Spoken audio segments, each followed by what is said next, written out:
So, good morning and welcome.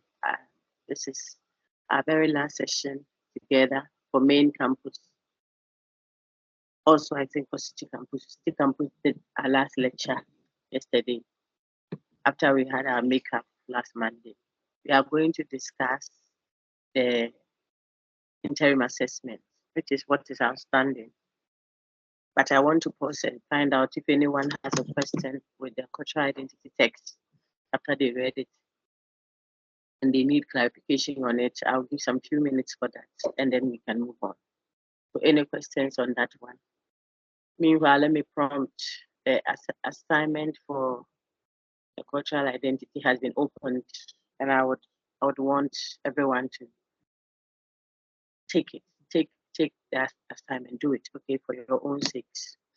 Because of how I'm grading you, it's important, especially on Sakai, when I open assessments, that you take it, okay, because that one is what we can easily measure. The in-class ones, some attend maybe both sessions, someone is with Tuesday, but that week missed it, so join the Thursday, stuff like that. So it will only be to augment what you have earned. All right. So prompt your colleagues. I've checked those who have submitted so far. It's a good number, but it's still not exactly okay. So people should make sure they do the submission for that last assignment. I'll add that to what you have for assignment 1, and then also to your interim assessment, so that already on Sakai, you would have your over 50. Then we can use the in-class ones to augment, like if there is someone missed something here, then we can pull it from there to top up. Or if you need some 2 or 3 marks to move to the next whatever grade, we can use the in-class ones to do those mopping ups nicely, okay? Everyone do it. At this time, there's no excuse that I wasn't on Sakai or I had not paid fees or this is the 9th week. We are actually doing our 10th week in the 9th week because I'll be away. That's why we did the last week section online last Monday. So the point is we are at the end of the semester. The excuse that I was not properly registered or I was finding school fees or I was this or that won't wash. You see, so it's a good place to use that rather than the ones that were done earlier when maybe some students were not on Sakai or something. So it's difficult to trace it. Do the assignment. It's simply that. Let me take any questions that people may have and then we can move on quickly to the eyes. I think for the online session with you guys, we'll be able to save, what's the expression, have more examples from the IE. We can discuss more of the IE for public consumption. When I finish, I will share it to the site for your colleagues who couldn't make it or didn't know or got the notice too late or had data issues, whatever, to be able to access it. Please, if there are no questions, then please raise your hands to read for me. You will read what is on the screen and we'll discuss it. Anyone who wants to read can quickly do that. I'm starting though. So your question, one of the pools I'm working with on Sakai. You can see that I'm projecting directly from Sakai. It's one of the pools for PHCL102. According to Descartes' total argument, you cannot be certain of obvious sensory knowledge because we are dealing with obvious sensory knowledge. It is the dream argument. The limitations of the senses argument is not needed when we are discussing sensory knowledge that is obvious, very close to me. Something that is close to me, like my arm. I don't have to doubt that by appealing to my senses being limited. That one will work if I'm talking about the mirage or someone behind the building outside there that I can't see because my senses are limited. I can't see beyond the building. So that will suffice for the limitations of the senses. But what if the object of sense is so close to me like this? How else could I have doubted it? Descartes says, well, I could use the dream argument. Okay. So that understanding should help you do your essays if you were to get an essay on Descartes. A lady shouts some point at a gentleman running ahead with a phone in hand. From our philosophical discussions on Descartes, what conclusion should you not draw? What conclusion should you not draw. Okay. You saw him, you shouldn't say that you saw him holding the phone, so he is a thief. You can't say that. Okay, that is the conclusion you shouldn't draw, given the example we have put there. You shouldn't. Question 3. Empirics like ... emphasize ... as the ultimate source of knowledge. Please, if you read, keep your hand up. I'll pause for shortly, and then you can continue from there. So empiricists, like, obviously option A and D won't work because Descartes is not an empiricist, you see. So it will be left with either B or C, because Locke and Hume are both empiricists. Now you'll be interested in what is happening at the other side of your statement. So empiricists like ... emphasize ... as the ultimate source of knowledge. We know what the empiricists emphasize, and it is not reason. So the answer is Hume and experience. That's C. Let me do this last one. Let's see whose hand is up to read for us. Okay, I see a hand up. All right, that's Emmanuel. So Emmanuel Nketia will read that. Emmanuel, please read. Oh, it's not Nketia, it's Emmanuel Nkemene. Thank you. Please read for me, sir. Good morning. Morning, sir. Thank you so much. From Ortega's Man Has No Nature, it makes sense to hold you responsible for your actions because you are compulsorily free to choose otherwise. That's the answer. We will have to hold you, we are only able to, or it makes sense, it's meaningful to hold you responsible for your actions, at least from Ortega's Man Has No Nature, because you are compulsorily free to have done otherwise. You could have chosen to do differently than what you did. That is why we hold you responsible or accountable for what you did. We cannot hold the stone accountable because it couldn't have chosen to do other than what it did.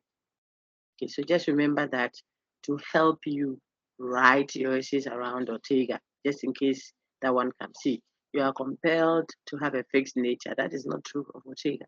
He hasn't said your man has a fixed nature, not at all. Look at the sea. What history is to things, nature is to man. That is not true. That has turned it upside down.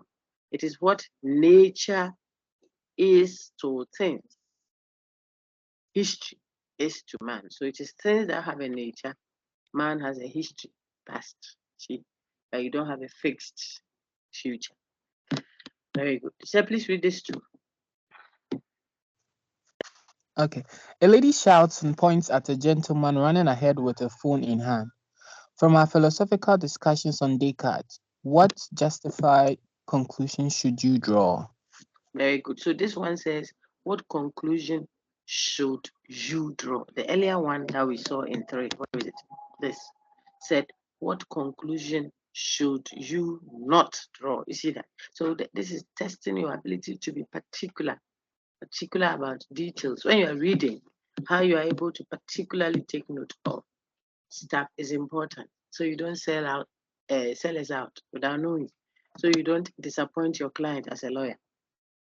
Make him sign things without looking at the small clauses that have been put inside. If you were a minister that went to negotiate something for Ghana, you would look out for the very little detail. That's the skill we are developing in you through these questioning. Okay, so here we are looking for what conclusion you should draw. You should say that sensory knowledge is not a guarantee for certainty. You should say that what I know through my senses does not guarantee the certainty of knowledge of that thing. At least you will know that from our discussion on Descartes. You can still pick that from our discussion on Plato, the allegory of the cave. You see that what you thought you knew in the cave, you thought you saw reality, not knowing it was all shadows until you climb out. So the point is, sensory knowledge does not guarantee certainty. Please, let's go on now. The next one. The most central question of epistemology is, how can we justify our claims of knowledge? Very good. The most central question borders on justification. It's not just what is knowledge, How do we know? No. How do we justify? How do you ground it? You say you know, no problem. You say you got to know through the non-physical. It was revealed to you, no problem. How do you convince us? How do you tell us that what you said you saw in the vision, for example, is actually there? Because you may have been dreaming or hallucinating, the ones we said. When we go to the empiricism, to what you said you saw with your physical eye and heard and tasted, could it be that you were wrong, like the mirage? Okay. And so if these are possible, then the question that is interesting to epistemology is what? How do we justify our supposed claims of knowledge? How do we do justification of those? Okay, the next one says, The statement, I know the lecturer, implies you believe it. It is true and you can justify your belief. very good. So it's justified true, no correct. True as in opposite of false. So justified true belief, not justified through the path, like through as in through it, passing through it. No, that one is THROUH. No, not that one. This is justified true belief. So we are looking for the option that adds to belief, truth, and justification. That option is A. You can justify your belief. If I believe that the ultimate source of our knowledge about reality is reason, then I'm rationalist. It doesn't mean I'm reasonable.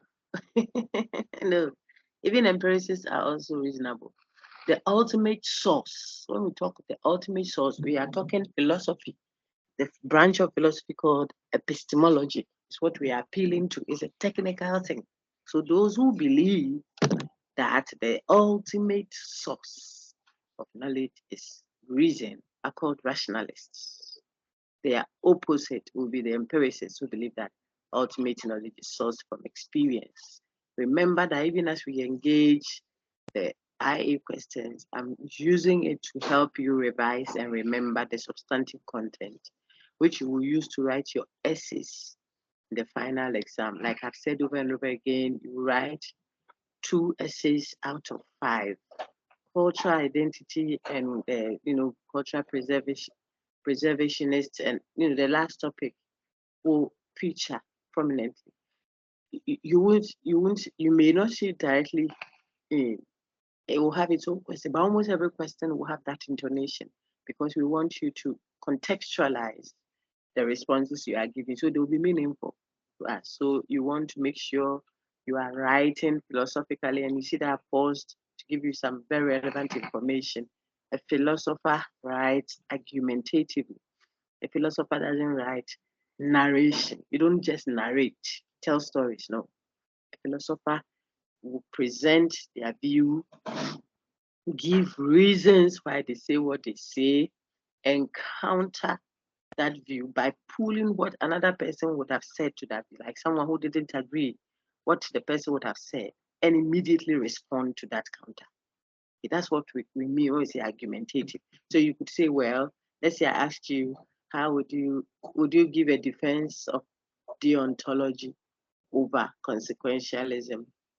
Question mark. Justify your answer. Otherwise, would you prefer, or do you think that deontology is more defensible than, let's say, consequentialism? Why or why not? Justify your answer. Okay. You can set up, as you argue, I'll show you in a minute and remind you of how you can do your introduction and your conclusion. But there are key things that must go into the body. When you are writing, you are telling us, oh, I think that perhaps, let me take a stand and argue. I would prefer, or I would argue for, or I think that the deontological view is more defensible than the consequentialist view. Because consequentialists have a difficulty that they are not able to deal with. The consequentialist is unable to measure the full consequences of an action. And so what we thought was a positive or a good consequence now may turn out to be bad. Think of the ethical egoist, who is also a consequentialist. For instance, there I go. See, I'm writing. Who would think that eating so much today is favorable to them? They might not know, or taking in a certain medicine or something. I don't know. I don't want to sound too worried this morning, but think about it. Smoking gives him pleasure, and if doesn't benefit him, then it's okay. Well, maybe pleasure for the now. It's just a matter of time. That pleasure turns out to be pain. So we are not able to measure the full consequences of our action if we were to go consequentialist. And that is why I may want to go deontology. A second reason why would be this, then you find the second. A third could still be this. Each one you are illustrating. Can you see what I just did to make the point? So if I couldn't even get all the abstractness, the example of using someone who wants to smoke and he thinks it's okay if he were an ethical egoist, it would be okay. You see, you do that which has consequences that benefits the self. So he thinks that it is benefiting him, so it's fine. But your problem you're identifying with is that he may not be able to measure the full consequences of that alcoholism, which he enjoyed pleasurably, momentarily. It's just a matter of a year or 2 or 3, or maybe some 5 years ahead. It's his lungs that he's destroying. So it might turn out to go bad. The greatest good for the greatest number. That's a utilitarian perspective to consequentialism. You can use an example from there. We throw out one person so that we save the 99 in the boat that is sinking out of weight. What if that one person is the only person that could have saved the whole nation from the COVID-19 infection because of his expertise and lab abilities? Now we killed him. Is the life of 99 more than the life of the whole nation? We couldn't measure that. So you are just showing, you see what I'm doing? So we use ethical egoism, we can use consequentialism, we can take another one. And then you argue that way. So whilst you are saying all these things, you are giving strength of your deontological view, which makes you negate or reject consequentialism. Now, if you just leave it at that, you haven't done philosophy yet fully. The philosopher is open-minded, conscious of the alternative view, and is ready to respond to that. Why? Because that is what makes your position a stronger one. So whilst you critique consequentialists and present yours, you have to find out what the consequentialist response would have been to you if he were standing with you. Would have said, hey, Master, hold on. But you know, you are presenting your thesis as if you don't have any problem with your ontology. So you have to say, well, in reaction to what I have argued so far, a consequentialist may critique the ontological view, okay, of being overly mechanistic to the point of even leaving out the sense of, ethics, why ethics is there at all, the benefits thereof. The deontologist almost wants us to cut it off, not look at consequences at all. Also, a consequentialist may critique the deontologist's view that it does not accommodate or give room for philanthropical acts, which are not really about whether you are obliged to do it or not to do it. It's just, I want to help the person. I'm not obliged. It's not always that we act out of law or out of the rule, like the rule is obliging us to do anything. No, it's not always the case. Sometimes we act because we are human. We feel for the other person. We are giving to that poor person, not because the law demands of us, whether morally or ethically or legally, to help the person. Now, if you raise this, you are showing that you are conscious of what the consequentialists can say about your view. Now you raise it and then you deal with it. If you can't deal with it, then watch the view say you are defending. So what could be a possible response? Well, these are admissible objections in my view, yet perhaps this is somebody's way of dealing with it. Yet compared to a system that is fully consequentialist and whose consequences we cannot measure, I would prefer to go by deontology because at least it gives us rules that guide us. And so far as we are working with those rules, the unfortunate may happen, but blah, blah, blah, blah, something like that. So I would prefer, I think this view would be more preferable compared to this. Full stop. That's philosophical text. There's nothing like you are looking at something to come and narrate. In that year, that so and so died. That time, so and so happened, and because of that, so no, that's not philosophy. It's present your view, give your reasons why, hear out the other person who may disagree with you, respond to him. Whilst doing so, use illustrations to buttress your point. Use simple. This morning I reposted stuff that I had put on the mentoring platform some weeks back. Okay, avoid elongated. You're all over the place writing. That is not philosophy. Be reminded. Concise, straight to the point. It's elegant. It's elegant. I was joking in class with the groups I met. I said, if you were a guy who were going to con a a philosophically inclined person, and you saw a lady and you're interested, you just have to tell her, lady, you're beautiful. I think I want to spend the rest of my life. Do you love me too? And no. Go straight. No, the brightness of this day has given me the opportunity. Do you have a dog at home? Your dog, does it bark? It is your mother. Your mother, your mother's porridge that she cooked. Did she cook it on gas or charcoal? What is this? All you want to tell the sister is I love you, and you are wasting time and going round. Before you know it, Kujata has come to take care away from you. Rose, Rose and Amy, they are laughing. Listen, you see that? So you have to learn to be straight to the point, elegant, simple, concise. Say what you want to say. Don't think you will reserve it for later. There is no time for that. So, for example, now to the write-up itself, I'll pause and let us read some more items and I'll intersperse it like that. So we make some good progress. I've shown you the skill of writing philosophically. It is argumentative. It looks out for the opposing view and deals with it. It illustrates a lot because the concepts are oftentimes abstracted. You abstract it from, like if you're in the lab, you don't use human beings to test the efficacy of your, you abstract. So you use some things, you mimic it. When it works, then you apply it. So when we are doing philosophy, we abstract, but afterwards we concretize. So the more examples you use, it makes the thing concrete and accessible to the person listening. And you use simple statement. In this text, I will do this, full stop. I plan to do this. When I finish this, I'll tackle this. I hope to say this. Eventually, my position will be this. Oh, very, very rounded. Not some, sophisticated. Some people feel that the more verbose they are, then they are writing something. Don't try that with philosophy. Because sometimes even the simple words you are using, we are contesting it like free. Some people write and say, we all know that women have that. You and who know that? You and who? It's very generic, overly general. You and who know what?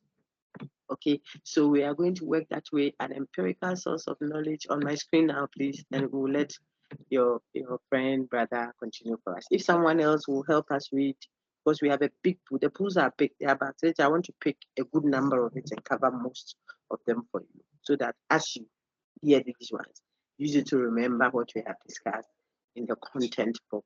You do some questions on epistemology. You do a question on metaphysics. You do a question on ethics, medical ethics, business ethics that we discussed. There will be some social and political philosophy. So you look at the authors, the key authors we've done, Plato, Ortega, and then we moved to ethics. We saw Kant, we saw Jeremy Bentham, we saw J.S. Mill, we saw some versions of consequential. There's a bit of Jechi there in the introduction when we were trying to understand what is philosophy. We've seen some Miles in the social and political bit. We've seen Descartes. These are authors that we've seen. As soon as you hear Descartes, your mind goes question of knowledge. How do you know? You remember, I think, therefore I am the cogito ergo sum. That's how you learn. So connect them all to prepare your mind ready to write an essay and a good one at that. The IA was very impressive.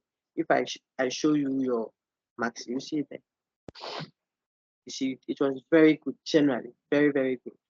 Out of the 60, which we are taking half of, so over 30, you can check how you fare. Anything above 15, that's half the mark in I is a very good grade. You are still in the range, possible range for making an A. Okay. Okay, so I told you, colleagues, let me tell you also, grading is not the same as marking. You mark to give students their raw scores.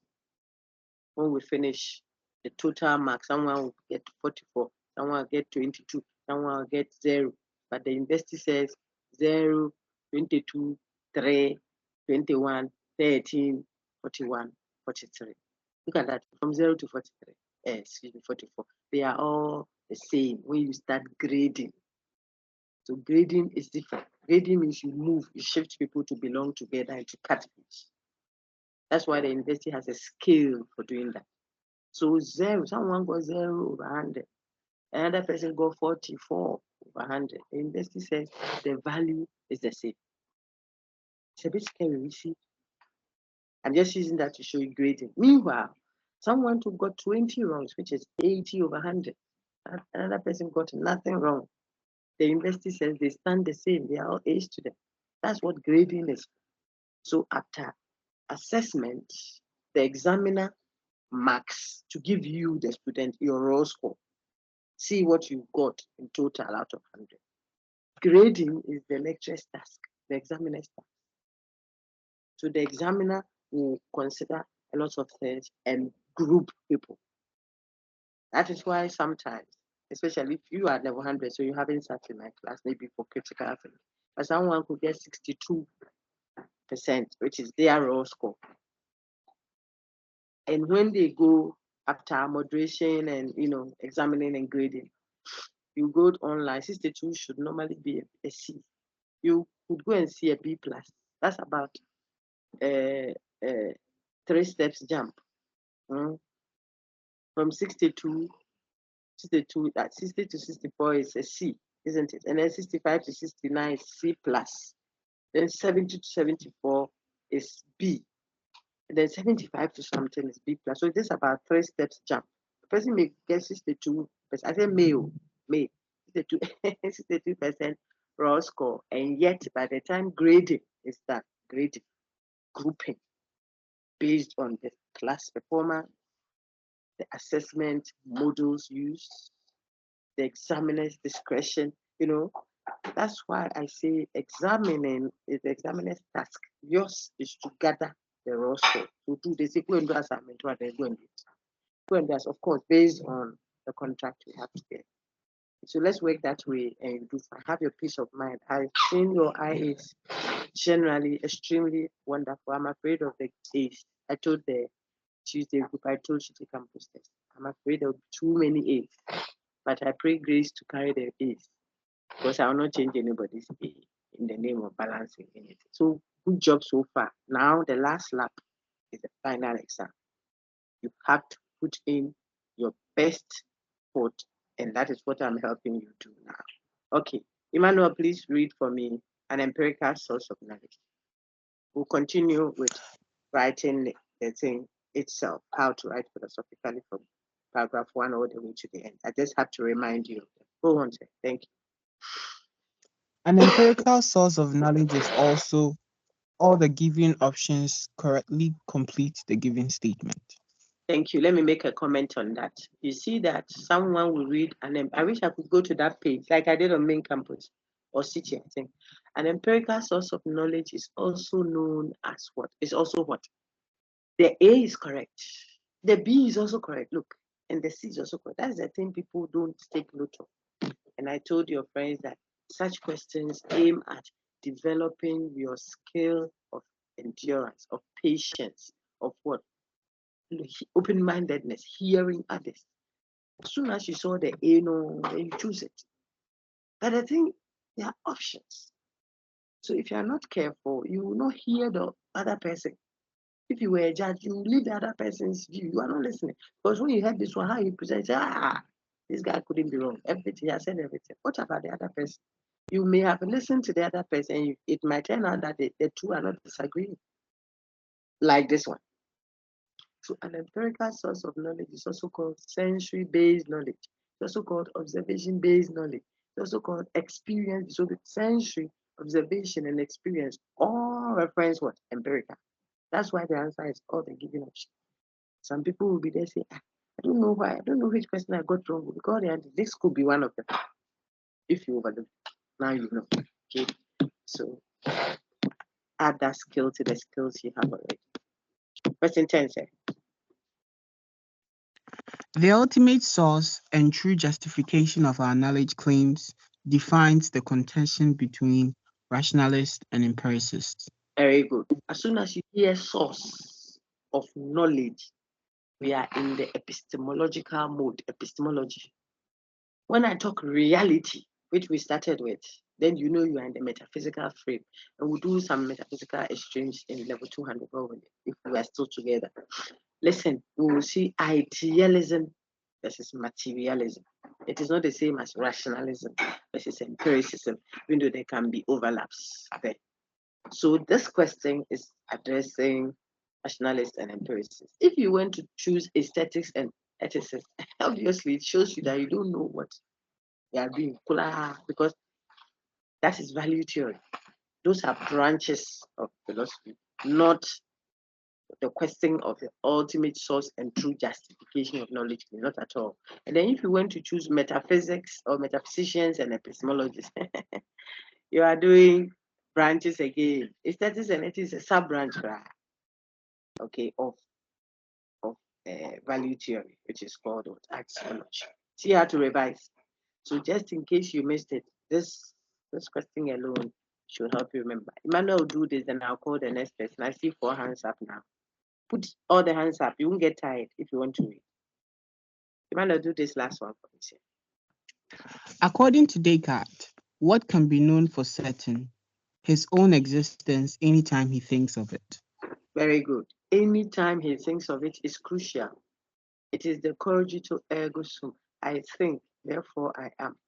It is the thinking that establishes his being. It is the state of being that makes him know that he is.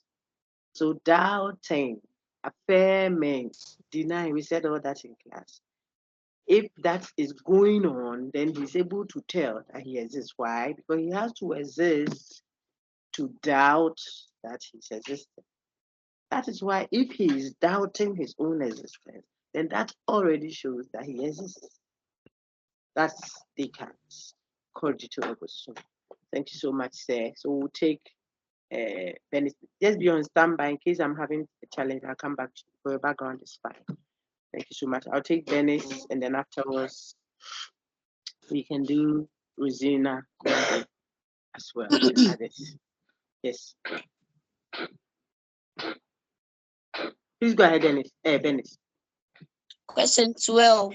Descartes can be described as a foundationalist because he sought for certainty to serve as a ground on which to build all other knowledge. Very good. This could be an essay question. I can use just this to ask you an essay question, which on the whole epistemology we've done. Okay. I don't know if I would. I'm not putting anything down. All my questions are still in my head. Unless you use artificial intelligence to pull it out of my head. I'm not written it down anyway. Okay, but it could be a good essay question. Hey, Manuel, I see you smiling at me. Listen, what makes Descartes a foundationalist? And can his view or can his foundationalism then sustain an absolute skeptic view of Descartes? You see what I've just said? It can be a full essay question. If he is foundationalist, then it means he is not an absolute skeptic. It means he believes that there is something we can know, even if it is only one thing. Okay, that's what I was saying. So, but that is beside the point now. Now, this one tells you that the man Descartes is described as a foundationalist. It's not because he had all the tools for constructivism, a construction worker or something. No, and it's not because he built a strong edifice for epistemology. I didn't spell that edifice there well. Okay, it's not because of that. It is because he just looked for one thing he can be certain of, certainty. Knowledge. And one knowledge claim he can be absolutely certain of, so that he can use that as a foundation on which all other knowledge can be built. And that certainty was the cogito. I think, therefore, I am. Go on, my dear. The evil genius argument was used to doubt a priori truth. Well done.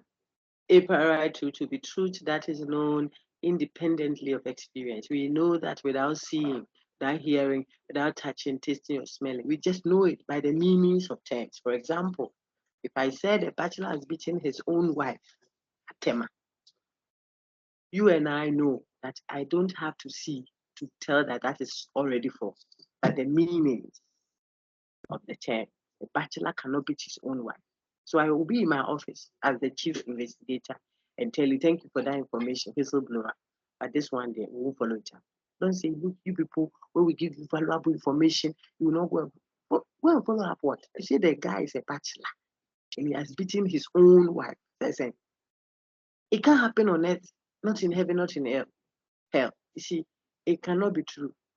Bachelors cannot beat their own wives because they cannot have a wife. And say in heaven, I saw a vision, and all the naked angels were wearing suits. Hey. Or better still, all the angels who were in suits were totally naked. It's a lie. Don't say you people are depraved. If we don't have faith, it's not faith. What you are saying is already false. I don't have to see. So those are the kind of truths we call a priori, like 2 plus 3 equals 5. You see, I use the the visually impaired folks example to make that point, that I may not see, and you are the one helping me see who put what, how much into my container. Okay, I don't see, you see, you brought me to the roadside. We shouldn't do that, but just in case we have someone who is blind and can't see, and so he's by the roadside, and you are my assistant. I don't see the monies that people put in my container. You see, so you tell me they put in two cities. They later say, hey, this one to us added 3 cities. Now, when we close and we are going to ask you, so how much do I have right now? You say, oh, 2 cities plus 3 cities is equal to 1 city. Okay. I say, oh, but I said 2 cities plus 3 cities. That should not be 1 city. It should be 5 cities. Then you tell me, you can't see that. I can see. I'm telling you 2 cities plus 3 cities is equal to 1 city. You're arguing with him. What will happen with the blind man? He'll find his stick, that white cane, and hit the brother Basar. Because 2 plus 3 is 5. Whether I can see or I cannot see, it is the meaning of 2, the meaning of 3, the meaning of addition, add. I didn't say subtract. See, say add. Addition has a meaning. It is not in your pocket. It's not what you think. And so these are definitions. That is why we call them a priori truth. They are analytic in nature. They are truth or falsity, does not depend on observation. All these are helping you put flesh to the argument. And so Descartes says, what if these truths, you see that they cannot be discredited, such truths cannot be discredited by the sensory argument or the limitation, what is the other one? The dream argument or the limitations of the senses argument. It will not deny this one or discredit this. It needs a powerful potion to deal with that one. So he appeals to a higher version. What if there is a certain force, certain powerful being who is feeding my thoughts? Because these are truths that come purely from thoughts. These are truths that are purely prior to your 5 senses working. Prior means before the senses even see or hear, you already know that a bachelor cannot beat his wife. You see, so what if the idea of bachelor, the idea of a square being 4-sided, the idea of 2 and 3 being 5, these are all ideas. What if these ideas were fed into your memory that is what he's doing, by a false, powerful being, an evil genius. Genius means a smart guy who is evil. Why must the smart guy be evil? He can't be good because good cannot be the source of evil. That's the argument. So Descartes' dream argument without obvious sensory knowledge is limitations of the senses argument without sensory knowledge when it comes to far and distant objects. See, but the evil genius argument is meant to doubt a priori truth. In some texts, you see evil demon because he will use that to prove the existence of God later, like I said in class. Okay, so some render it as demon. Okay, now if you got that one and that small revision I did, it should show you the difference between a priori and a posteriori. Posteriori truth, a posteriori. Before is a priori. After is a posteriori. Posterior, post, after. Anti-meridian, post-meridian, AM and PM. So one is after. Post means after it. So knowledge that comes after you experience is what you call a posteriori knowledge. That one is the sensory ones that have been doubted earlier. Good. Auntie, read this one. Descartes, I think, therefore I am, is certain because he must exist to doubt that he exists. If someone went to choose the second one, he sees that clearly through observation. Oh, how I wish I could go through that. I want us to move fast and do more. And I'll go to that page where I am able to see how people answered it. Then you all will see what your friends said. After this, I will pull it down. You see who got it correct and who got it wrong. For you to see that, you'll be amazed. People will choose, he sees that clearly through observation, which is so not true. So he must exist to doubt that he exists. 15. 15. The branch of philosophy that is concerned with the question of the value of beauty is aesthetics. Very good. No question about that one. So I can go on. Which approach of doing philosophy? Everyone watch this screen. This is another controversial one. That even if you get wrong, you won't see. You won't even know you got it wrong until you are seen. So let's see. Which approach of doing philosophy criticizes the other for overemphasizing questions of meaning and underemphasizing questions of truth? In other words, there are two approaches to doing philosophy that we studied, the analytic approach and the speculative approach. There could be the existential approach, but some reduce that also into the speculative. So mainly the speculative approach and the analytic approach. These are two ways of doing philosophy. You can do philosophy by seeking clarity for the meanings of words. So if I say, what does freedom mean? I'm doing philosophy analytically. I want us to analyze the concept called freedom. What does it stand for? What is the criteria for determining that someone is free or not? I do analysis, a breaking down. So seeking clarity, meanings of terms, etc. We study that. That is the analytic approach during philosophy. Then we can have the speculative one, which is interested in the question of truth and reality. Is that in there? So is man free? Is there life after death? Can we know anything for certain? These are all speculative in the approach, in how you're doing it, because it doesn't lead you to, it's not asking for the meanings of terms or clarifications or language and what have you, which is what we said is analytic. Okay, a speculative one is interested in truth and what? Reality. That's why you see most metaphysical questions we approach them speculatively. Like when we did Ortega, like Descartes. Look at him thinking of what if there is a possible evil genius, that is feeding me with. That is a speculative approach of what philosophizing, question asking. And so what? And so the question says, which approach of doing philosophy criticizes the other one? These are two people.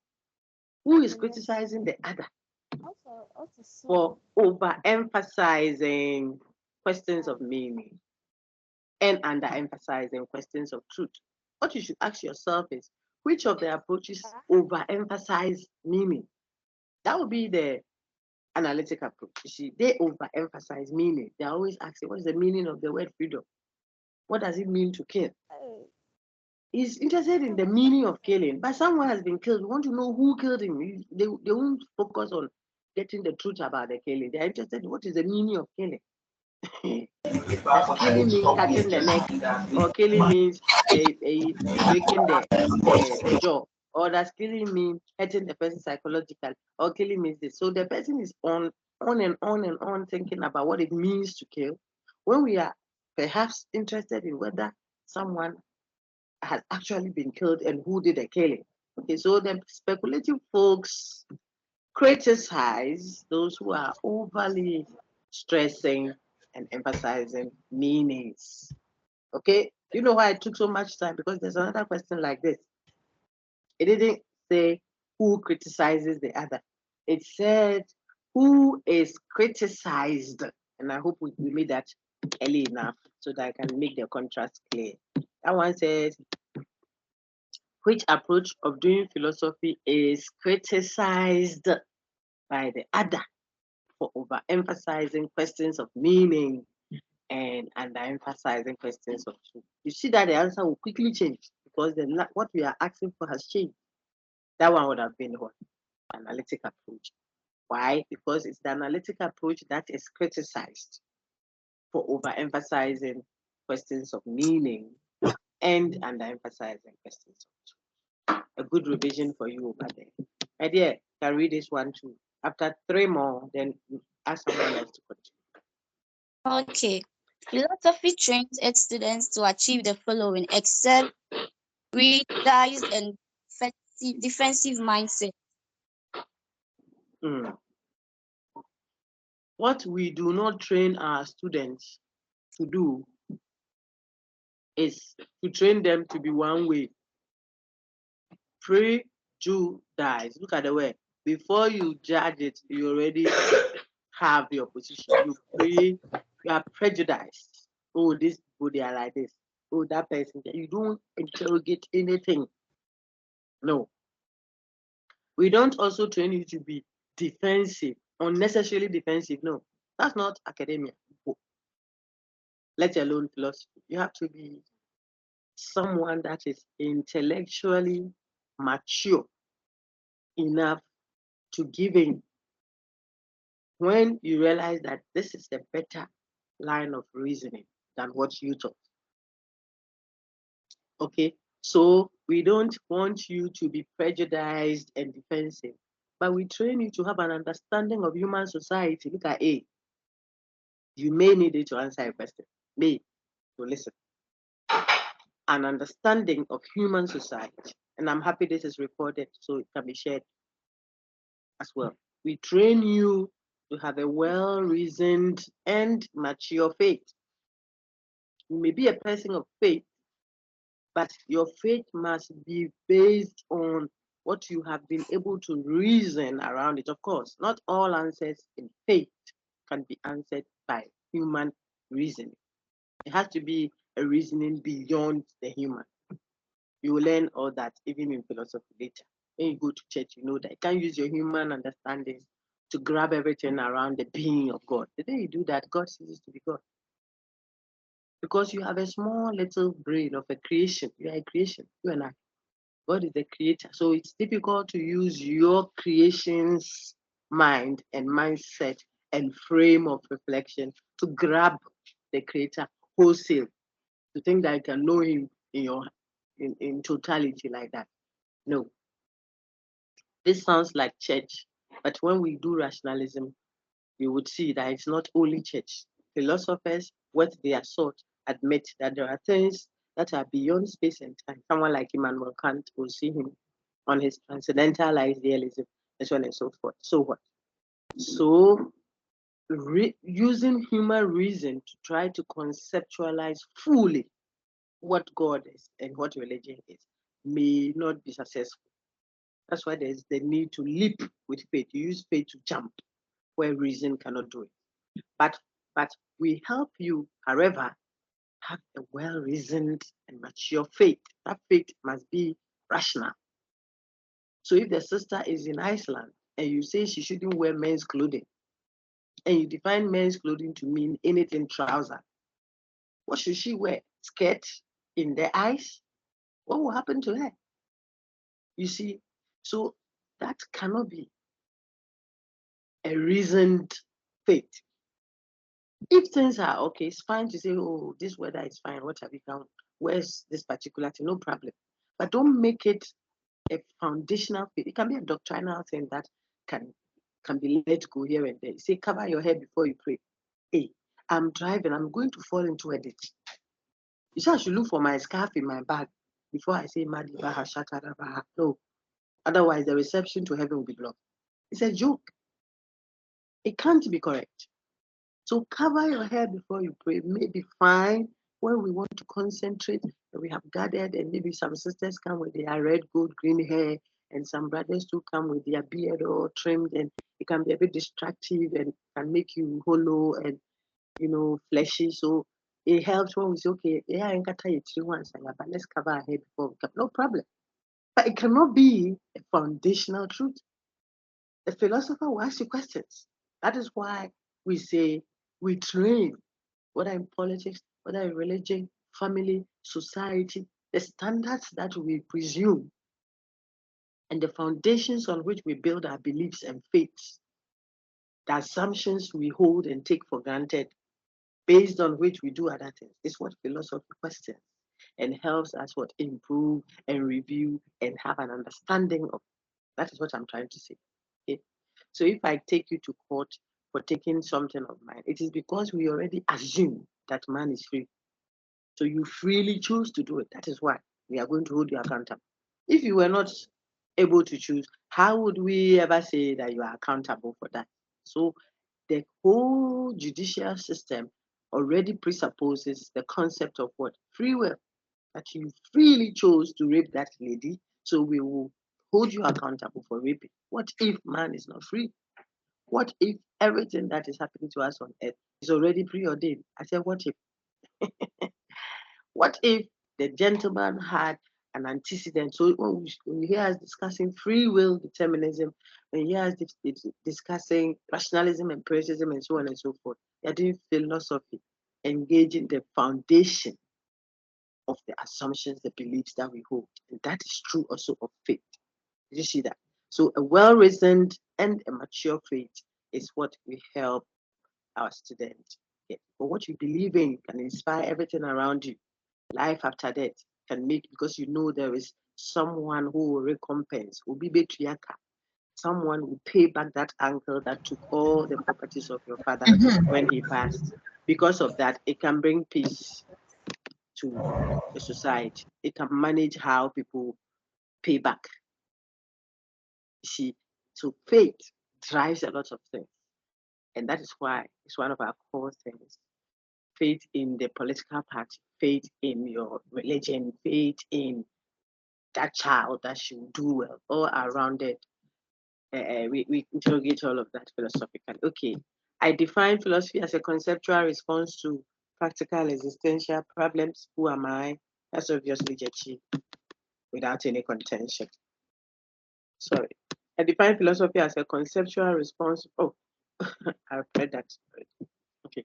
Philosophy adopts only one of the following methods, which is, now look at the options there: friendly banter, critical analysis, critical abuse, speech formation.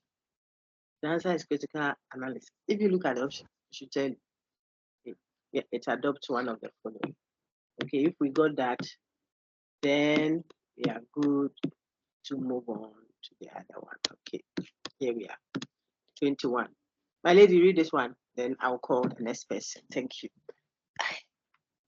21. I can't see the screen. Please, who can see my screen? Which one of the following incorrectly describes the discipline called philosophy? An extreme fixation on baseless argumentation without critical evaluation of evidence. Very good. That's the answer. It's incorrectly. People will not see the in. You only see which of the following correctly describes the discipline called philosophy.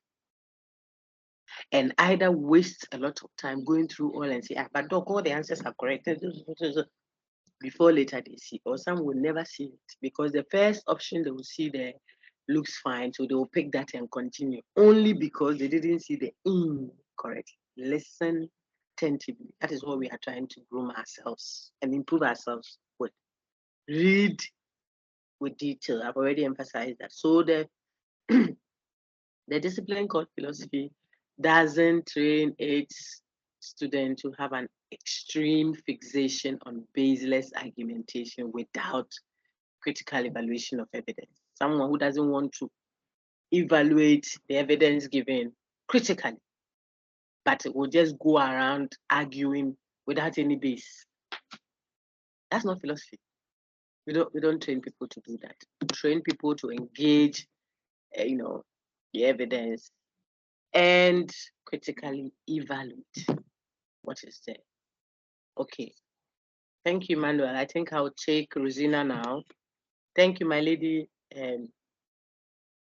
Benis. Let's take Rosina. Rosina, please read this. After Rosina's reading, I'll now walk you through and remind you of how to write an essay in philosophy. Go ahead.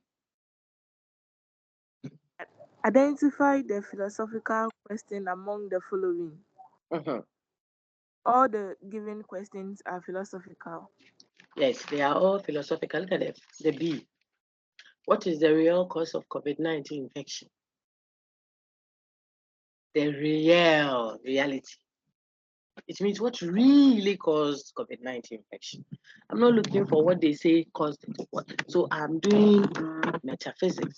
What really caused it? Remember, philosophical skepticism is asking a question about what the obvious. The doubts you have is addressed at what is obviously given. So there is something that is supposedly the truth that the philosopher raises questions of doubt about. That's what Descartes did. I can see that I'm sitting in front of my laptop discussing with you. Why should I doubt it? Because I may be dreaming. So the question, what if there is no laptop in front of me? It's a philosophical question. It's a philosophical doubting, intentionally meant to elicit what? Some level of certainty. Okay. The common sense skeptic will also say, the water, give me the bottle of water. When you take it, you are going to drink, you will look inside the water. Sometimes they say, I want cold water. When they give it to you, you will touch it to feel it before you drink. Why? Those who drink the local, spirited drink, the alcohol, they will pour a little and taste. If it's fine, they pour it inside. Why? The doubts. You want to sit on a chair, you hold it a little and make sure it's firm before you sit. Why? It's all an expression of what? Common sense doubt. You need it. You have to apply a little common sense. Yeah, they mixed warm water for you to have a warm bath in the bathtub at the washroom there. When you go and you're going to enter that water, you flip your hand through it back, and feel the warmth of the water. Because it could be too hot or too cold. So you have a certain doubt, which is a common sense level of doubting, which makes you act that way. If you don't use that, then you will not survive on it. So everyone has that level of doubting, that level of skepticism. The word skepticism only means what? Doubting. Everyone has a certain level of what? Common sense skepticism. And that is fine. The second level of doubting or skepticism is the philosophical one. Philosophical skepticism is where there is the obvious truth, but you ask questions or you express doubt about the obvious. And that's where I brought in the Descartes one. So we have seen that the guy's hand is in the soup. That's why we have arrested. He's a thief. He was stealing meat from the soup. But why are we not passing judgment immediately? Because of the philosophical doubt that possibly we may be hallucinating, or he may have been removing a dead fly from the soup, not stealing a meat. You saw the person put the money in his socks. I'm just reminding you of all the fine examples we had in class and laughed about them. the referee is putting the money in his socks. Does it mean you have caught it? Not necessarily. Why? Because then maybe there we go. What I'm going to say will be a doubt or a skepticism associated with philosophy. You're asking a fundamental question. Could we be wrong? I heard him. Please, I heard him say it. Could it be that it was his twin brother's voice you heard? Could it? This question I've asked is a philosophical, skeptical question. And so there are 3 levels of skepticism. The common sense one, which is needed for us to survive. Everyone has to apply some level of what? Skepticism. The second one is the philosophical one, which is a higher version that makes we, the philosophical thinkers, a watchman to society. We look out for each other. We see, what if? Could it have been this? Shouldn't it have been this? What if we are not free? What if the guy acted out of compulsion?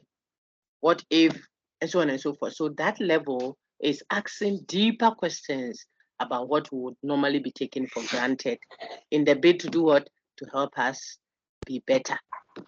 So that's philosophical. The third one is the absolute skepticism that we already saw is not defensible because it shoots itself in the foot. It is self-contradictory, meaning it negates itself. What does the claim of the absolute skeptic say? We cannot know anything. That's what it says. There is no knowledge. Knowledge is impossible. We cannot know anything.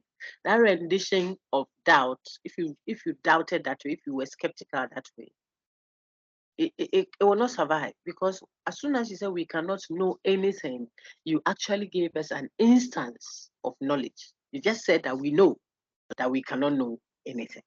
So you have given us a very evidence of what you claim we cannot know. Now, why did I go through all that to help you revise? I did that because of what is happening here. The questions on your screen, identify where the sister read, are all philosophical. They are all expressing a certain level of what? Philosophical doubts.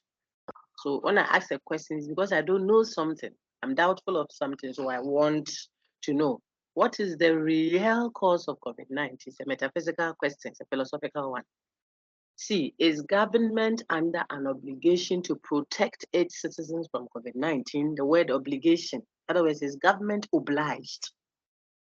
Is there any compulsion on government to protect its citizens? That is a philosophical question, social and political philosophy. What is the contract that government has with us to protect us? Why must I even pay tax? My own house, or my own children, or my own niece, if I'm with uncle so and so, and I feel like having a time away with my niece, and I take her and I rape her, then the state will come and say, why have you raped the girl? Is the girl the state's niece? Is it not my niece?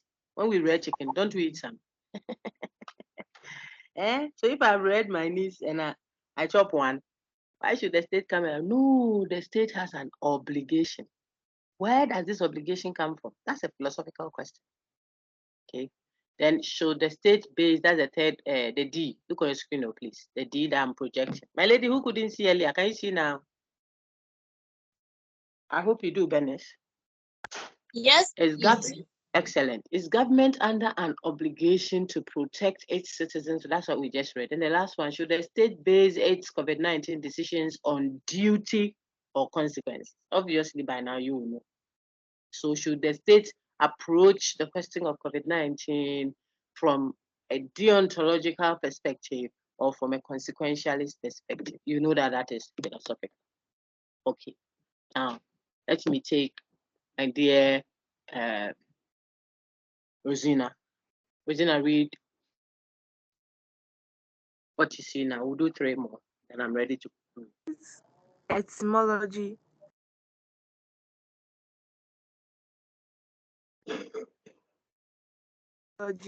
Philosophy is defined as loving wisdom. Yeah, the love of wisdom.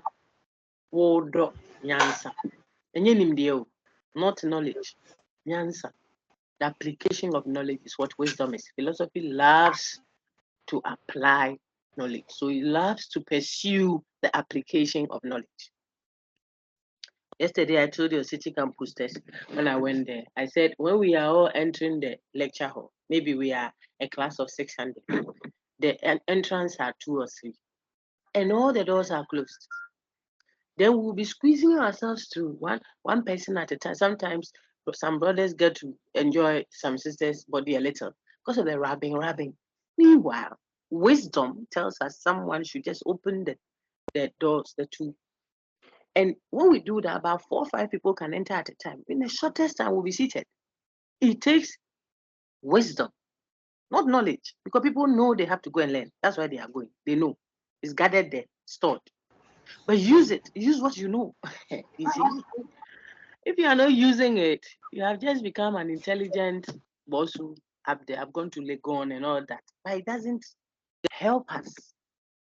Pamijachi says, philosophy is a conceptual response. After you do the conceptual analysis, it must respond to practical problems of existence in law, politics, religion, society, faith, in that family, in that home, in that neighborhood, in that school.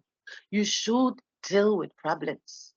So you may be discussing free will and determinism. The target must be law court, perhaps. You are discussing knowledge and reality. You may be targeting medicine, informed consent, autonomy. It might be, targeting. So you see, the thing is not just an abstraction that you gather into your head, knowledge. No, that's not philosophy. Philosophers, after gathering knowledge, use it. They are looking for practical knowledge, useful knowledge. And any philosopher worth their salt, they touch on systems. What they are doing, touch system. They say, so why should we do it this way? Why can't we do it this way? Then they proffer or give alternatives. Okay, so loving wisdom, the love for wisdom, like Solomon did, he knew something, he applied it. Solomon of the Bible. So he says, the one whose baby is the baby that is alive, bring the knife and come and cut it into 2. Give half to each one of them. Let me have my piece. I have other meetings to do. Oh, I thought they say you're a man of wisdom. You want us to cut the the living baby into 2? Why? I say cut it and hurry up. I have other meetings. You know, he knows something. He knows that the true mother cannot watch her child cut into 2. But he didn't tell them. I know that if you are a true mother, you know what? That's stupid knowledge. You know, so use it. So what he did was to use what he knows. How?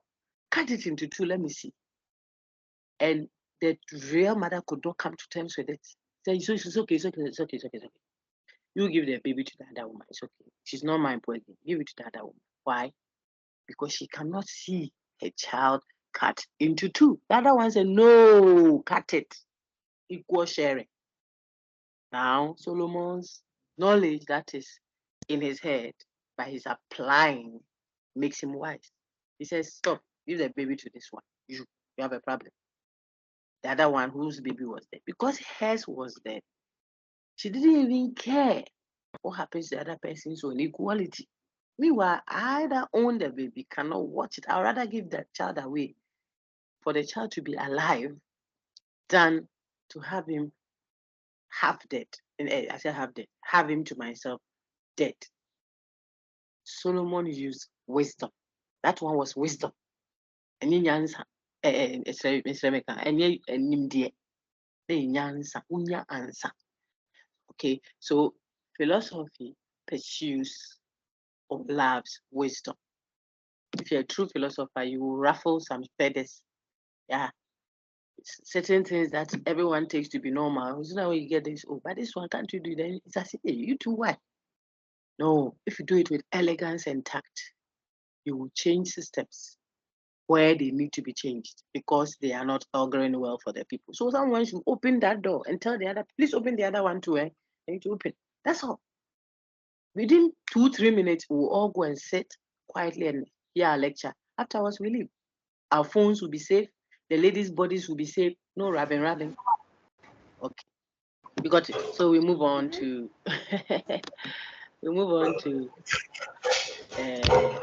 24. Sister, do that one too.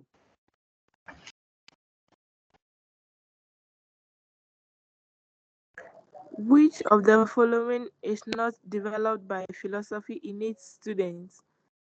B. Dispute without basis. We don't develop that skill. When you go and dispute with people when you don't have a basis. With the OTC council, you have to have a basis, an evidence that is helping, for which reason you are disputing, you are engaging. Okay. By writing, communication, and persuasive skills, we seek to develop that in people. Organization of ideas and problem solving is key to the philosophy. A skill of assessing the pros and cons of a matter from many points of view. Do you see that from many points of view? So we should see how this people deal with it. This how this viewpoint. Suppose it's Ghana. What would have been the MPP prescription per their manifesto and per their philosophy as a party? What would have been the response from NDC? What would have been the response from CPP? If we were doing that, we would be moving and creating a national agenda. We don't do that, generally speaking. The last one for you, my dear, then I'm ready to.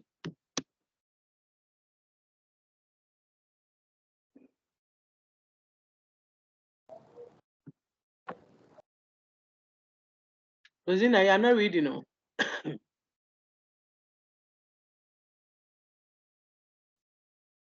Okay, Emmanuel, read this one for me, please. The requirement of informed consent as a bioethical notion is ultimately aimed at protecting patient dignity. Very good. Very good. That is what we want to protect. The insistence on what? Informed consent. Make sure that the person gives their consent after they are well informed. It shouldn't just be a mechanistic thing. Hey, auntie, please, a woman in labor. There you go. Madam, do you want us to cut your womb just in case it goes bad? Sign here. When the person is in labor, she'll say, cut it. Cut everything. Let me cut my body off. Hey, I'm suffering. Hey. That cutting, she said, is not a consent that is informed. She has given a consent that, look, when we go and have complications, remove that womb and throw it away. She said yes, remove it, but it wasn't an informed one. You didn't show her the risk involved, the alternative she has. You see that? You didn't give her time to deliberate on that decision and assimilate it and its implications. You didn't show her whether without cutting the womb, she can still survive, so far as she doesn't get pregnant or something like that. She didn't get all that. These are requirements. So I'm helping you remember informed consent, the 4 steps that will lead you to ensure patient autonomy. The first one, we said disclosure, give every information. The second one, we said, what's the second one? I want a chorus answer. Let me see if people have revised well. The 4 steps to ensure informed consent. You can unmute your mic and respond. Disclosure. Next one. Comprehension. Very good. Third one. I want a chorus answer. The third one. Hey, no savior. analytical. Very good. Analytical competence. Very good. Very good. And then finally, acceptance or refusal. So make sure you disclose all information pertaining to the procedure you want to administer on the patient. See, maybe you want to give him drug, or you want to cut off their leg and put it. Remember my amputate. Don't go and talk big amputate thing that the sister doesn't understand. And so amputation, then I like it like that. Give me that medicine. Amputation means so amputate means to cut it off. You see, let the person hear. Don't be all technical and theoretical on the patient. So the second point is key. Comprehension. It's not enough to disclose. You are disclosing, giving the information. Does she understand, or does he understand the implication? Understanding is not just English, where you call someone to come and do translation. Let her understand this thing. When we put the hips for you, the artificial hips you want, it can melt. So don't sit by this. If we remove that dental thing and fix it with so, it means you can't chew kebab at the function. Let the person understand. You see, so that's the second one, comprehension. And then third, we said analytical competence. Is he or she able to make an analysis, given his state of mind, The person is dead drunk and rushed to the hospital. You're asking him, should we cut off that thing that you urinate with?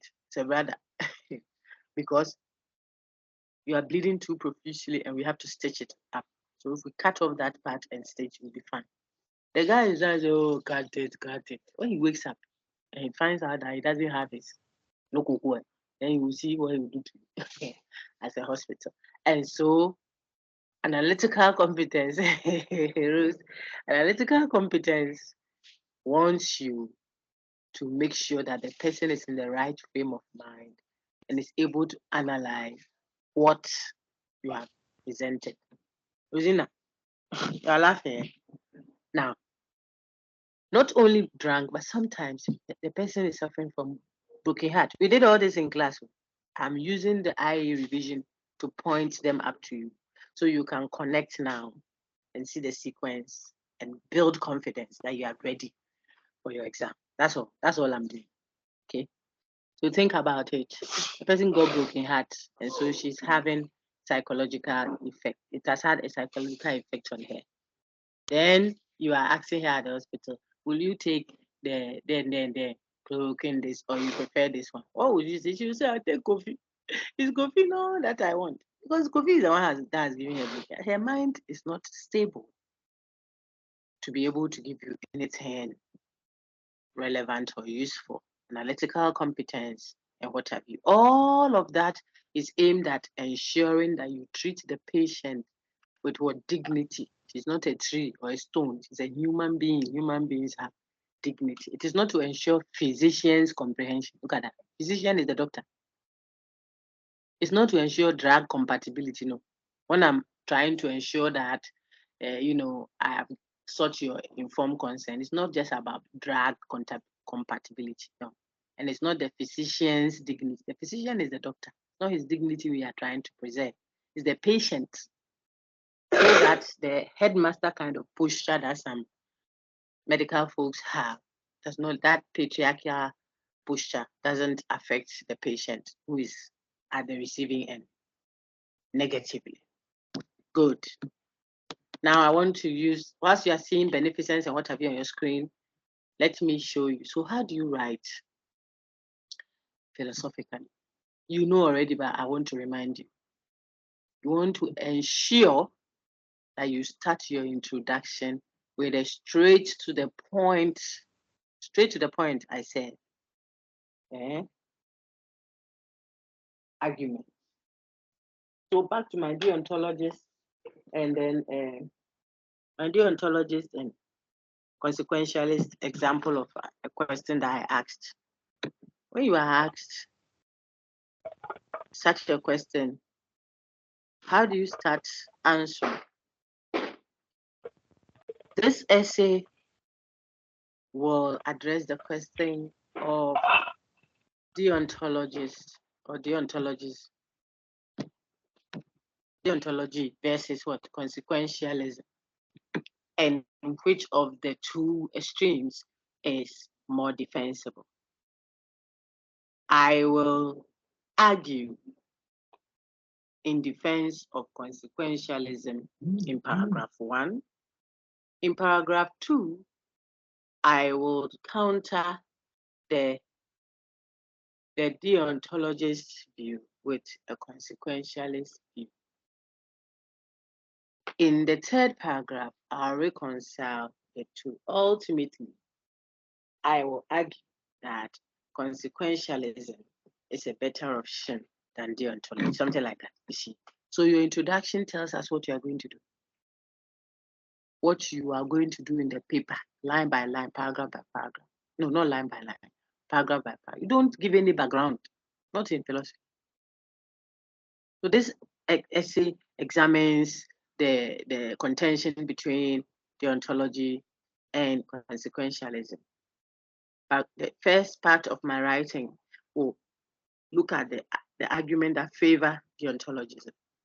The second paragraph would discuss from a consequentialist view the argument made for the deontologist. The third part will now interrogate both extremes to show that ultimately Deontology is more defensible than consequentialism. Full stop. That's your introduction. So when we take your introduction, we can follow what you're going to do. Then it will guide you yourself. Now, when you take your paragraph 1, you go and say, the deontologist's view, as propounded by authors like Kant, says that so and so and so and so and so. For instance, that kind of theory means if I have to make a decision about telling a lie to save a life, I cannot do that because you see what I just put in an illustration. A version of it is seen in so and so and so and so. So if it's consequentialism we're dealing with, say, a version of consequentialism will be ethical egoism. Also, utilitarianism. You can even see the altruistic acts here. In each instance, the focus is on the outcomes, not this. For example, they will say that it is okay for Robin Hood to steal to feed the poor. We stop. Third paragraph. You see what I'm doing? So we move to the third paragraph. How then would one reconcile the two extremes? I think that a challenge that we may face if we took deontology would be this. Yet the consequentialists will also have to deal with this problem of measuring the full consequence of an action. That is why with these two extremes, I would think that it is more defensible to go X way and not Y way. In other words, to do, say, consequentialism and not deontology. Or someone will say to do deontology and not consequentialism. Because don't say this without reasons. That's not philosophy. When you say it, you have to give us your reasons. That's what we call argumentation. Premises leading to the conclusion. Give us the reasons why you say what you say. I would go for so and so and not so and so because of its so and so and so value and how it's practical, for example, and how it makes it universalizable and blah blah blah. Full stop. However, then you go and look at what your friend who disagrees with you on the other side will say. However, I know the challenge of dealing with X, Y, Z faces the consequentialists. But my response to that will be so and so and so and so. Full stop. Now, conclusion. Conclusion tells us what you have done.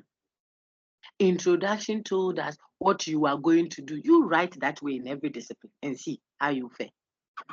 You'll be shocked at yourself, the way your grades will change. Generally speaking, you see, because it is concise, it's clear, it's like a building plan. So when you take, you know that the kitchen will be here, the washroom will be here, the master bedroom will be here. We'll use this porcelain tiles or we'll use so and so. You see, it's so clear. If you are working with it, it's fine. When you pause somewhere and someone takes over, he can pick from where you were going. That is how you write. It's elegant. So it doesn't have to be plenty. It's not in the quantity, like Jeremy Bentham thinks of utility. It is in the quality. Take a lot of philosophical texts, you see. It's the quality. Every line is rich, well thought out. It's doing something that fits into the whole frame. It's not throwing words and lines and statements all over the place. Okay, so the conclusion tells us what you have done. This passage or this write-up or this article or this paper, whichever one you find, has discussed deontology versus consequentialism. The first paragraph looked at the deontologist's view, illustrating with examples that help to show its strength, such as, it avoids using human beings as a means to an end. It does not do blah, blah, blah, and it does so and so and so. The second paragraph then engaged the consequentialist version, showing their challenges or blah, blah, blah. What you did is what you are saying.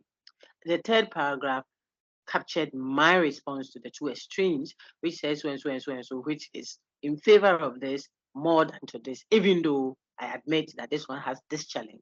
It looks like this one is more able to be overcome than that. In the end, I seek to say that deontology is more defensible than consequentialism. That's a version. I'm not saying everyone should say that. You see that I keep even shifting the goalposts. Full stop. That's elegant. That's beautiful. We can follow what you are saying. We may not even agree with you on what you are saying, but that is why you are you and I'm me.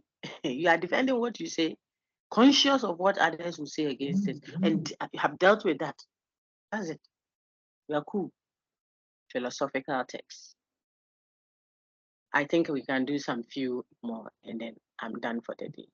I didn't think I'll even have the strength to go through that where we are, but it's fine. God has been gracious. So we take, let me take Obey Abraham, afterwards Sandra Wood, I hear voice star, and then we are done. Obey, please read me what is on your screen. Now, in ensuring informed consent.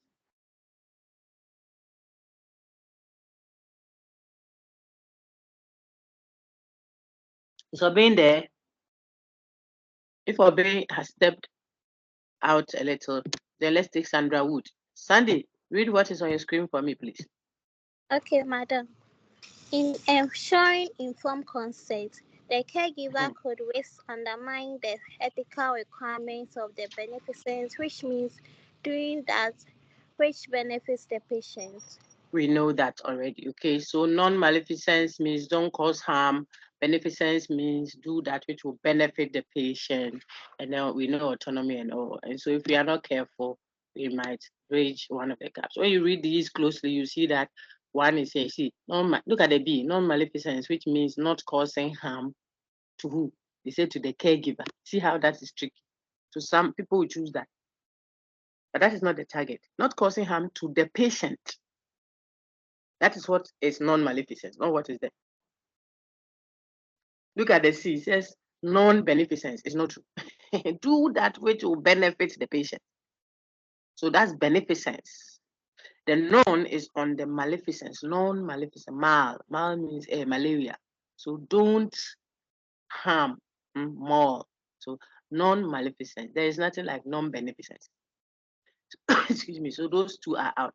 Then the A says beneficence, which means not causing harm. Beneficence doesn't mean not causing harm. So it's not the correct answer. See. And so the correct answer is the D that is there. Identify the state. Oh, sorry, read it for me. When we get to 30, I'll end. I think we've done more. The pools are big, but these give you a fair idea of what it is. Go on.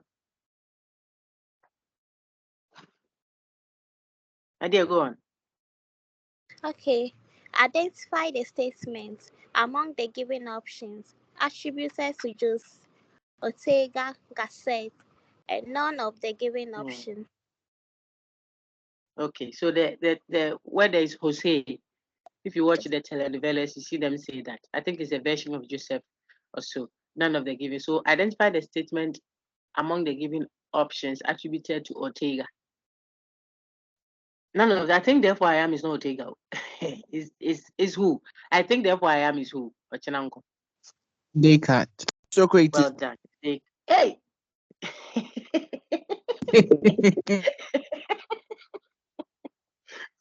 Sorry, my friend, no mind. I think therefore I am is not Socrates.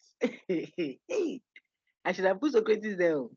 Okay, it's Descartes. I want to say the unexamined life. I thought you guys were talking about the unexamined life is not worth Okay, living. it's fine. It's fine. It's fine, my brother. So I think therefore I am is Descartes, and then the greatest good for the greatest number is who? It could be Jeremy Bentham, it could be J.S. Mill, John Stuart Mill.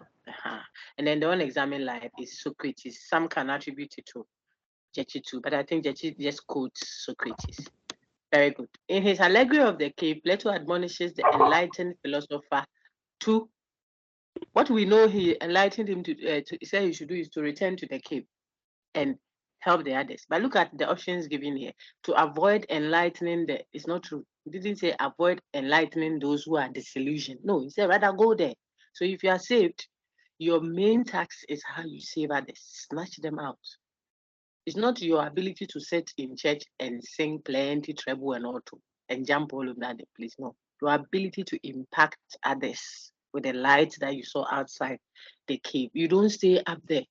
Nanka, the sun will stay up there. He wouldn't have come down on earth to be crucified. No, he had to come. That's the thinking. It's a symbolism I just showed. Okay. So avoiding to enlighten others because you think they are ignorant, embossing it over them, and you look at how ignorant Ghana is. Ghana party. If you travel and go and see what have you done about it? You see, I've moved from church to society. So your ability to help others see the light and the patience with which you do it and the tact is key. Why? Because you have seen something they haven't seen. They haven't seen it. So they are stoning the guy. He says, Father, forgive them. They know not. what they do. Have you heard some before? Even Stephen, forget Jesus, because maybe you think that he was God made man, if you believe that. Okay. But how about Stephen? He was born like you and I were born. They are stoning him. He's seeing vision of Jesus standing. Because his attention is not on those stoning him. And he will not see Jesus. His attention is on the glorious Son elevated up there. So he's not hearing who said what about him or who is discrediting him justifiably or unjustifiably. His attention is not on them. Elijah Paul was a headmaster in that act. When he saw that glorified thing, we know what the repercussion was. Stephen died, but Paul, Saul 10 point of the Bible is what I'm referencing. Okay. Those who don't, if you don't do Bible, you can always Google that and read. Okay. Before that, after that one, now Paul is all over the place doing the same thing. Okay, so I'm just using all these symbolism to show you what Paul, Plato, I said Paul, Plato is telling what his folks. He says, return to the cave and enlighten others. So A cannot be correct. Remain outside the cave is a lie. I've said that already. Keep the light from the undeserving, ignorant prisoners is not true either. So none of the given options is the correct answer. Okay. Sister, read this. Comparing the subjectivist to the emotivist, one will notice that they agree in their critique of the universalist, except that moral judgments Okay, okay. Sorry, that except that the dodo denies, okay, so the subjective denies that moral judgments express the speaker's feeling. Okay, let's see what that means. So if we compare subjectivist, the subject, to the emotivist, emotions, one will notice that they agree in their critique. They're all criticizing the universalists. The only difference between the two then, that's where the except is that the dodo, so one of them denies that moral judgments express the speaker's feelings. You see that? One of them will say that, oh, even though I don't think the universalist is right, but I don't also agree with you that moral judgments express the speaker's feelings. Your question then is, who says moral judgments are just an expression of the speaker's feelings? That's the emotivist. So who will deny that? The subjectivist. See, it's a high level question. Like most of the things I've shown, it's about 3 steps. The claim of the ethical or moral relativist is not descriptive. Yeah, that's correct. He's not describing. Ethical or moral relativism is not describing. It is actually prescribing, and that is why we cannot sustain that view, because it is prescribing that what is right or wrong should be dependent on a particular culture. In other words, should be dependent, and we are worried about that. What is right or wrong will be defined culturally, but should it, where it has implications on ethics? No. The branch of philosophy that investigates the nature and origin of knowledge is epistemology. You don't have to beat this too much. Which approach of doing philosophy is criticized? I already showed you this. For overemphasize, you see that. Questions of meaning and underemphasizing questions of truth. You'll be looking for, there it is, analytic approach. I've already explained this, so I move on. Training in philosophy will lead to all the following except developing you a defensive and dogmatic posture. We have gone through that. Someone saw prejudice, but look at the beginning, look at the B. It says liberating you from prejudice. That one, philosophy does it. It liberates you from being prejudiced. You should be able to live with people of all flesh. As much as it depends on you, people of faith, live peaceably with all men. People don't understand that. You don't know the spirit you have. Live peaceably with all men. Your Father in heaven rains water, and it falls on everyone. So living peaceably with all men depends on you. Matthias here. That's what philosophy does. It's a skill. The people may not share them. Why are you fighting? Because you have different ways of looking at something. So you can argue without making it what a bantam. You can present views. No, I don't think what you're saying is defense. Look at this.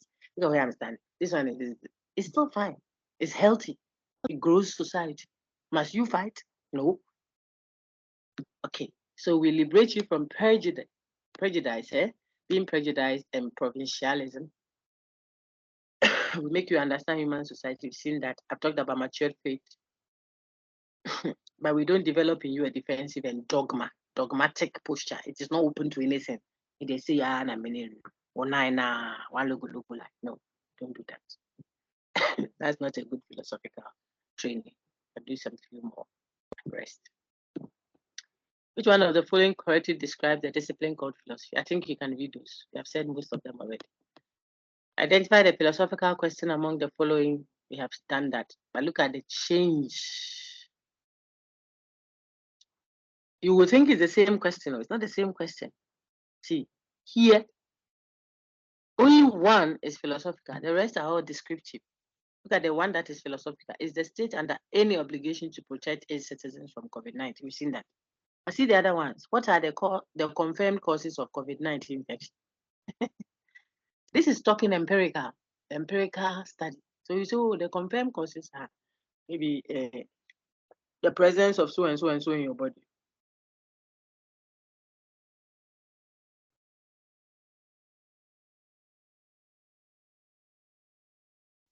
Just a minute. Someone is asking me something on my WhatsApp that is crucial for the class. So okay, I'm done. I'm done responding to the person.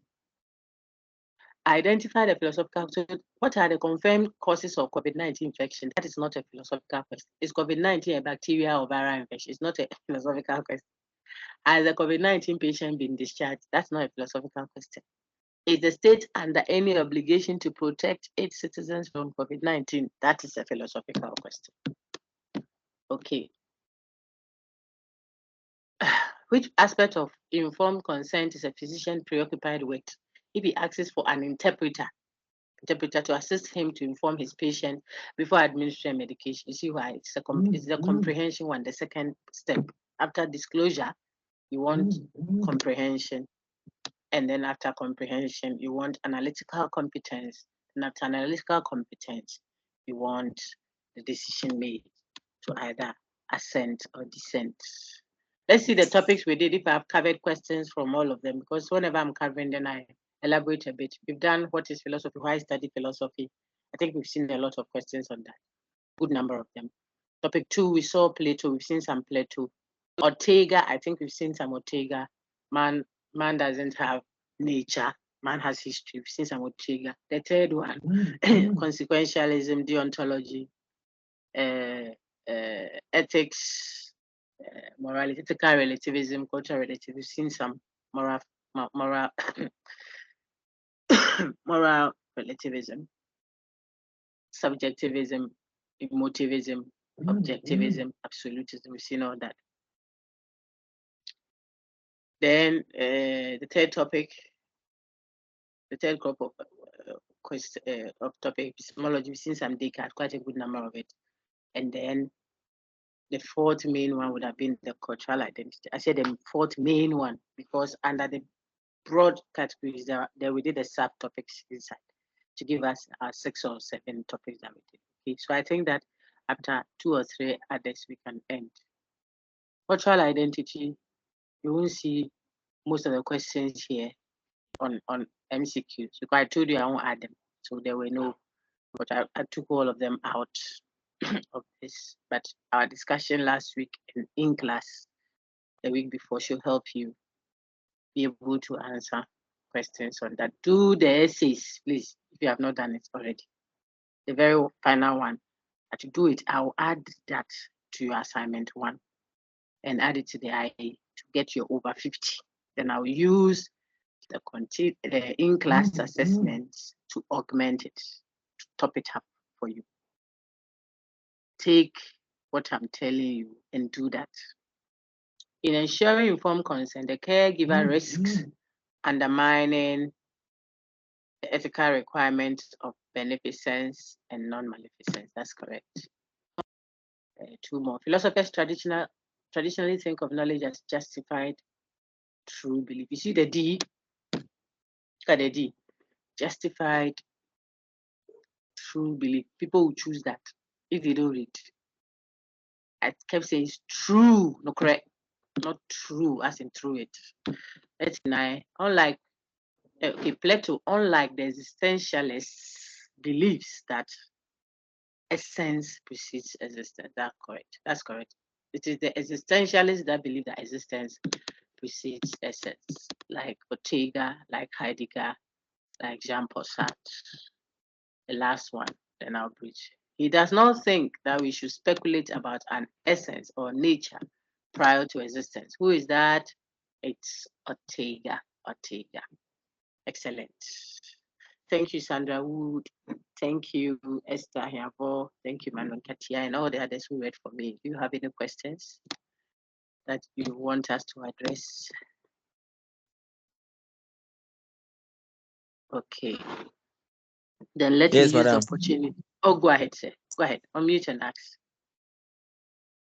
Madam, please, I want to know if we are asked to give a critical summary on a subject. What are things expected of us? Are we to only how do you call it? Bring the whole thing short, make the whole thing short, or there are certain things you are asked, expected of us? What? It's fine. It's a good question. But when you Googled for critical summary, what did you see?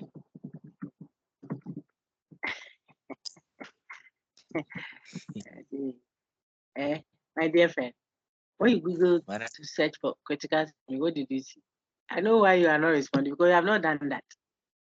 yes, please. And I like to teach people to fish. I don't like giving people fish. I'll give you one too, but I think I help you better when I show you how to fish. And so see what I'm doing now. I'm on my screen. Okay. So this is what I just use Google. I didn't use any strange text. Yeah. Just the beginning tells you how to write a critical summary. A critical summary starts with evaluating the strengths and or weaknesses of the piece. So whatever I gave to you, evaluate it. Evaluate, place value. So look at the strengths and the weaknesses of that paper. So look at it. The person builds on it. Consider elements such as content, argument. You see how arguments are building? What is the person's argument? Organization, scholarship, and style. Then take a stance and argue for or against the argument of the article. You should aim to provide information, interpretation, and evaluation. Sometimes when I write, I'll tell you just give, because I could say a summary. A summary just means tell us what you heard. It's almost narrative. But if it's a critical summary, you pick out the key things and make a commentary of them. At your level, I won't expect any high, anything high up there in terms of argumentation because you're still at the foundation of your study in the university. But you should show a sign of critical ability. That's what I finished marking your thing. I'm still pulling out. As for the 75% and above plagiarized work, those are in red flags. I've already graded those. But I still see some are 60 to 74, and I don't want you to pass like that. So I'm taking some few marks from those ones. And then the rest, I'm giving them back to some who didn't have a submission. After that, I'll release it so you see. You see that we are not marking any French. If we are marking philosophy, I mean hardcore philosophy and substance, then some will be 3, 4 over 10. But that's not what we are doing. I'm just looking for critical ability. The person should show a sign that he's asking a question in their mind. Or they can detect that this is not too exactly correct. Or they can contribute to the discourse in a certain way. Just that. Then they end 9 over 10 or 8 over 10. But if the person is copying, it's not good. So just to show you that it's not some critical summary as in critical summary, print him that we are looking for, but just show any of these signs in your write-up at your level, not too detailed and not too big, yeah, and you'll get a sign. So summary starts with evaluating the strengths and or weaknesses of the piece. You should be able to sum up what the text is about by highlighting the key arguments the person is making and reacting to those arguments to show what you think the strengths are and what you think the weaknesses are, if there are any, and your contribution to that. See, that's why I gave you a time, a word count within which to do that, Dennis. I hope that helps. Yes, please. Thank you. All right, welcome. Can I take any other comment, please? If there is any question, clarification you seek.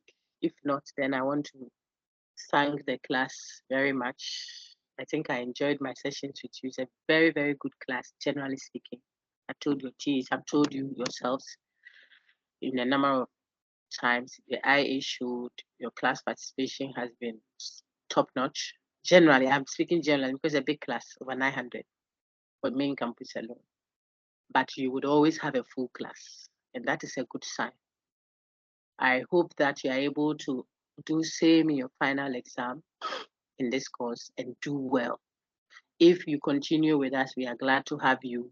If you have to move on, we are happy you came by. Take the skills you've learned from us along. Let them show that you've had contact with a discipline called philosophy and classics. Now, if just in case you have any questions after all the time we've had together, next week, like we already said, we've done our next week lecture time already, even though we didn't even have to do it because that was an extra time given to us since we did our IE over the weekend and we should have done it in class. But we got the opportunity of an extra time out of class to do it online. It spared us a session, but we still used it to make up last, which one am I addressing? Yeah, last, whatever. I'm at a loss a bit. So we are done, I should say. Okay, we are done. The plan was to hold another online on Friday morning. I will think about it if we still need it because it's just to discuss these IEs again. But we have this recording since your Thursday session was online. We can share this to all the whole site and everyone will benefit. Then we might not need to hold another online, keep you there. Send me queries therefore if you still have it. Even if I'm away, I'm able to respond to emails and give you the confidence you need to write. So thank you for an exciting time. It has been yours truly, Dr. Nancy Miles, Bafford. All the best and take care. You'll do fine, eh? Thank you all very much. Take care. Bye for now.